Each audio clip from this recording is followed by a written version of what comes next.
Jérusalem en état d'alerte pour la prière du vendredi.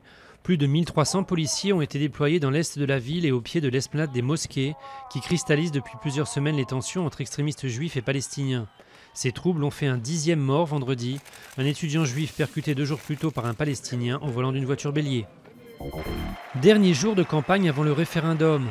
Plus de 5 millions de Catalans sont appelés à participer dimanche à la consultation symbolique sur l'indépendance de leur région. Une victoire du gouvernement d'Artur Mas serait un pas de plus vers cette indépendance, dont le pouvoir central à Madrid ne veut à aucun prix. Anne Hidalgo joue la prudence. Au lendemain du souhait manifesté par François Hollande que Paris soit candidat aux Jeux Olympiques de 2024, la maire de la capitale a freiné l'enthousiasme du président en affirmant que sa décision ne serait pas prise avant janvier.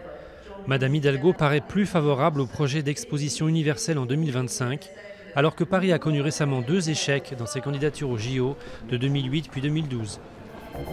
La version de Nabila ne semble pas tenir selon les enquêteurs.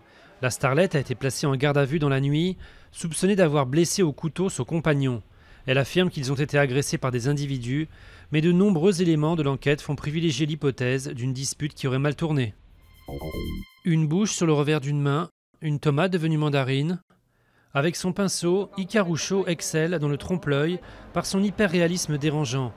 La spécialité de cette jeune artiste d'origine chinoise vivant au Japon est la peinture corporelle plus vraie que nature, comme ces barreaux trompeurs qui épousent la forme du crâne d'un modèle.